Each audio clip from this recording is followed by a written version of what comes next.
So, now that we're back, now that we're doing this properly without the technical difficulties, hi and welcome to the redemption round, or round 2.9, or round 3, whatever you want to call it. I am Teddy. I am here with Lust, who's going to be co-hosting this entire round with me. Lust, how you doing today? They're doing fantastic. I'm stoked to see these matchups. I mean, they're crazy. They're crazy already. So, redemption, here we go. Fantastic. And on the concepts side, we have Recursion. Recursion, how you doing, man? Pretty good, Teddy. I'm excited to see these shows. Matchups are pretty insane. Fantastic. And on the trait side, we have Jest coming back. Jest, let me know how you're doing, man. I'm here to get my judge on, Tedward. Fantastic. And for the redemption and for round 3, we are going to be bringing in a third judge, aka the guest judge tiebreaker. And for the redemption rounds, we have none other than the pioneer of the face melt crew, the man who was at the forefront of amazing during a lot of their best years. Golden years. Definitely the golden years in my opinion. Complete mastermind behind IGC 2013 and 14, and some of 2015 as well. Ladies and gentlemen, the owner of Scummy Bears Socks. That was quite the intro, Teddy. Thank you. I appreciate that. No problem. How you all doing? Pretty good. I'm guest judge today. That's all I got. Thank you. I've been watching a lot of Tom Bill U, and he does these like crazy amazing intros for all of his guests. So I wanted to emulate Tom on that one there. But today we are going to be taking a look at a couple of pretty amazing light shows. We've got the redemption matches from Group A, which include Pretzel and GHANGASRATH. The redemption match from Group B, Fry Guy and Lakaios. And the redemption match from Group D, Flackenstack, Psych, and Elixir. Now, that three-way battle in Group D is no longer an elimination match. All three of these competitors will move on. One of the contenders, Merck, actually declined his invitation. It's kind of been a while, and I wish him the best. We hope to see him eventually in a future competition. But that does mean that since all three of these people in the Group D redemption match, since they all technically tied for second, I'm going to move all three of them on, and the question is, who will they face based on their placement? So if they win, they face Youngblood. The second place is going to face Geometric, and the one who comes in third will face Mega Sloth. So, this is the Dodge the Dragon match, I guess. You're really sending him out of the frying pan and into the fire, huh? No. I never build this as an easy competition, guys. Not once. So, Dude has his work cut out. That is all I'm worried about is something coming down to me. So. Well, for those of you that don't know or didn't watch the round 2 wrap up, Sox is here as a guest tiebreaker judge. Because we have two judges and two sides of the scorecard, there is a possibility that there will be a tie in a one-on-one matchup. So the tiebreaker guest judge is someone that I trust, who has experienced and seen growth of light shows over time and has a unique eye for light shows. Whether they are a Glover or not, and they will come in as a tiebreaker. And if all things are equal, we're just going to turn to the guest judge and say, who'd you like better? That's it. So that's you're just here to point in one direction, Sox. That's all you're here for, and to participate in the conversation, of course, because you are technically still a judge, so you can participate in the judging conversation. So, are you ready to check out your first match? Yeah, let's do this. Fantastic. All right, let's go ahead and take a look and start with Pretzel. Wait. I said I have to get my judge on, Tedward. Is Judge on? Okay. I'm scared. What? I am also slightly scared. All rise for the venerable Judge Jest. Court is now in session. Amazing. I love it. That's great. That's absolutely amazing. Did you just have that lying around? Yes, I did. The drip takes a backseat to no one. You should know this. You own a drip company. We might have to talk after this. The white wigs might be a thing this year. This rave season. Look out for white wigs on the dance floor.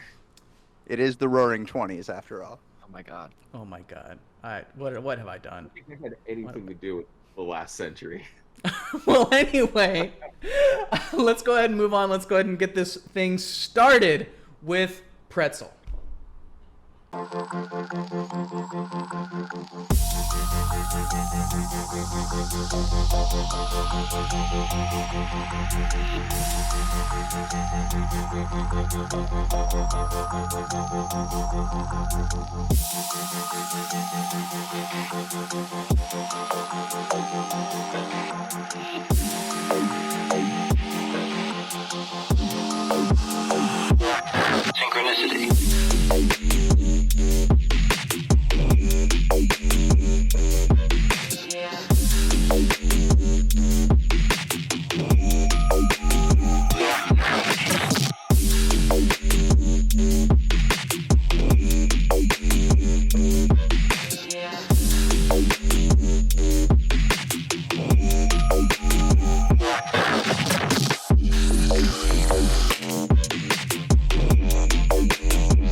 That was Pretzel. As with tradition, I'm going to turn it over to my co-host Lust, and she's going to go ahead and prompt our judges with what she'd like them to talk about. So, Lust, where's your head at? What'd you think of that tutting show? I mean, this is awesome to get to see a tutting round in a gloving competition. I mean, this is a special treat, you know.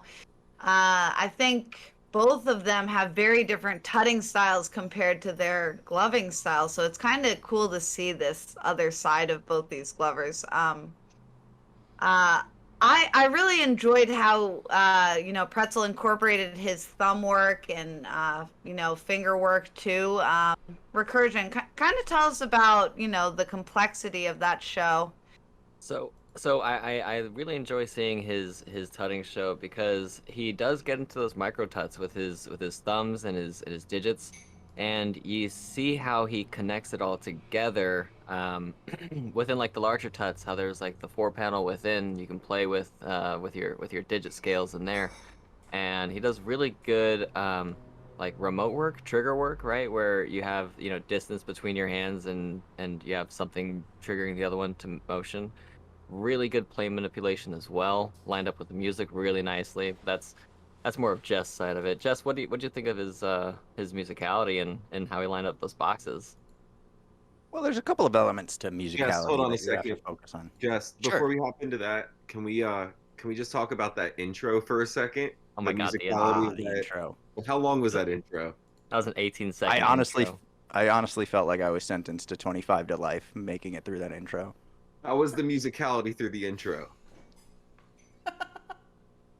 The musicality through the intro kind of had me feeling like that was 1/3 of the show. I mean, the complexity side of it was like 18 insane. seconds out of a 1 minute 47-second show. Yeah, we gave them 2 the minutes. absolute balls on this man saying, "Hey, you're gonna watch this anyways. Sit Yeah. through my intro." The Complexity goal. through the roof. Cleanliness. Anyways, On so par. the actual musicality. When it came to the actual musicality, there's a few elements you have to look for. You have to look through the pacing. You have to look through for the speed of which they actually move through space, and you have to look at the speed at which they transition through their moves. Now, he nails the first two. Great. But he kind of leaves a little to be desired with the beat, matching the beat to matching the actual hits of his moves. He's got that tutter pacing, that robotic flow to him, and it's really, really, really good. But he needs to really focus in on emphasizing the beat and making it look like the beat. He's making the movement. He's making the music happen with his movements rather than just kind of going along to the music. Well, I like For it. this, I would probably not give him full points. Interesting. Well, all right. Well, speaking of points, before we bring in our guest judge, just in case, let's go ahead and take a look at the points, as you guys have inputted the scores for Pretzel. So you know what? Actually, let's wait until afterwards, and we'll take a look at the scores of the entire match as a whole. So, before I show you those scores, let's move on and take a look at GHANGASRATH. Turning on the news, I feel removed. All I see is needless bullets flying, thrown away your youth, calling out the truth. How we gonna live it all? Are we gonna break the fall? Caught in the landslide, floating above. Come and wet with your love.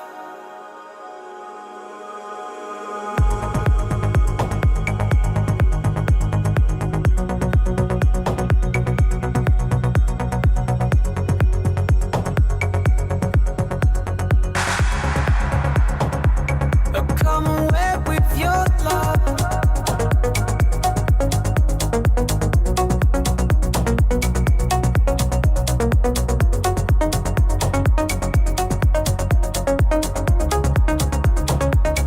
Come and wet with your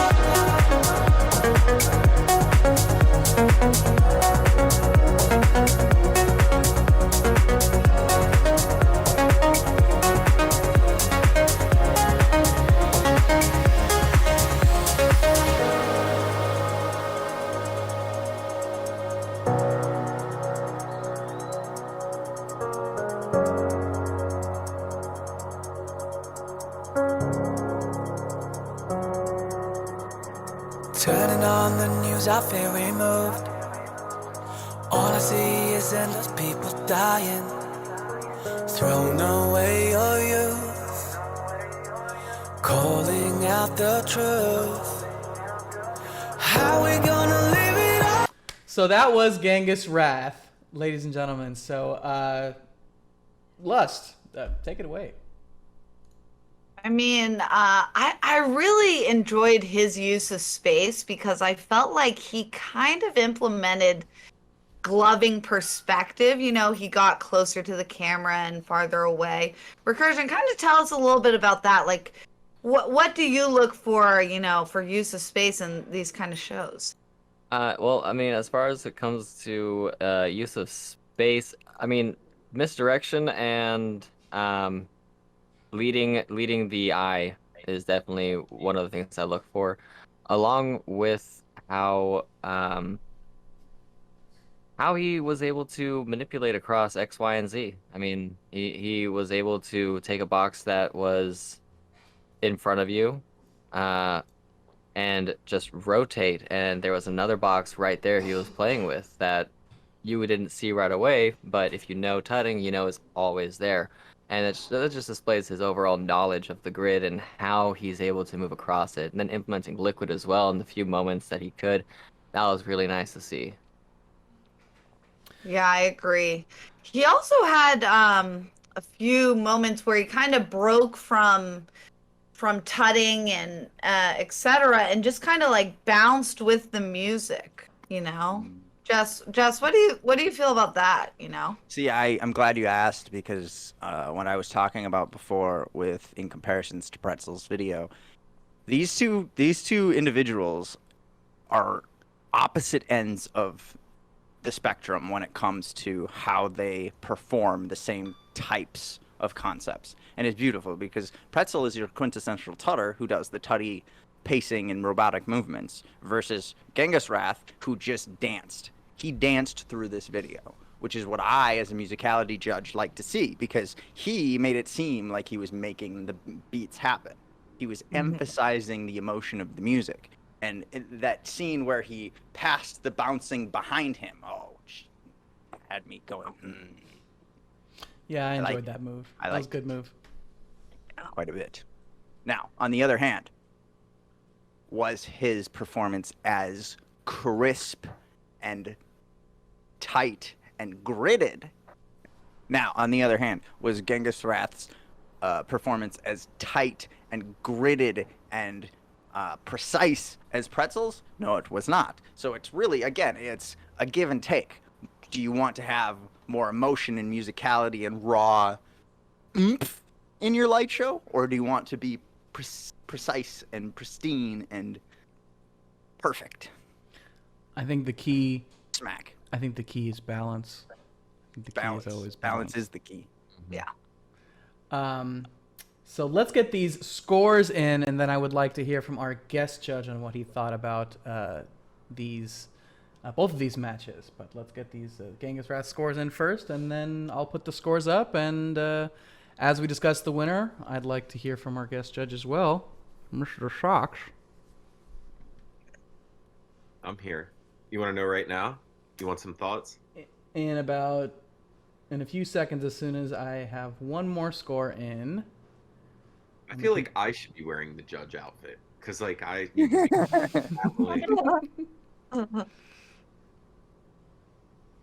Smacking the gavel. yeah, you guys look like you need a little correction, Hey, I'm Well, it's a good thing that you mentioned that, Mr. Sox, because we have a tie at 31 points. Oh my God. We did not do that on purpose. no. So, Mr. Sox, I would like to ask you what you thought of both of these shows, and at the end of it, I'd like you to pick a winner. The floor is yours. Well, number one, I want to thank you, Teddy. You had me come on the you convinced me to come on the gloving competition as a guest judge in the first show you throw at me. Nobody's wearing. There's not a light glove to be found. So I really appreciate that. No glove, all the love. Setting you up for Yeah. success, bud. Yeah, always. In all seriousness, though, I think it was interesting. Jess kind of touched on this. It was kind of this yin and yang where one Glover was super precise, but he lagged in kind of the storytelling side, and then the other Glover was a little less precise, but really hitting the storytelling. I will have to say, just my style in particular, I've always been more on the precise side, never ignoring musicality, but I really think the wow factor and the illusion of gloving, at least to me, what I was always attracted to when, I was the back of the crowd at events looking at different glovers all going side by side, is that manipulate. It's like magic. It's manipulation of light, and it's clean, and it that's what really sells it for me. With that said, it's tough because this is a gloving competition where we had two tutters go head to head, and I do have to rate it on a gloving scale because this is a gloving competition. I think if you were to go strictly tuts, I would go with Pretzel. I think, as mentioned, he stayed in that box really nicely. But because this is a gloving competition, and I think storytelling is the backbone of gloving and what differentiates it from some of the other finger flow arts, I'm going to have to give it to my man Genghis on this one. All right, and with that, GHANGASRATH moves on from Group A, and he will meet Mr. Freckles in pod number 2 in a few episodes, and that match is going to be... Yeah, that's a Lost Boys match. That is a crew versus crew match. I think I That speak is... for all of us when We I were say going. Can I take a step back? We were going in strictly aesthetics. My man Pretzel, he had the height build with the intro cards, the all black. He put a little effect on the video. I gotta say, if it was a style competition, Pretzel would have edged it out there, but it is a gloving competition. So Genghis, you got my vote this round. All right. Well, that was awesome. That was great. Well, we appreciate you guys joining us for this. We'll be back in a couple days with a Group B redemption match, Fry Guy versus Lakaios. We'll see you guys in a second. Just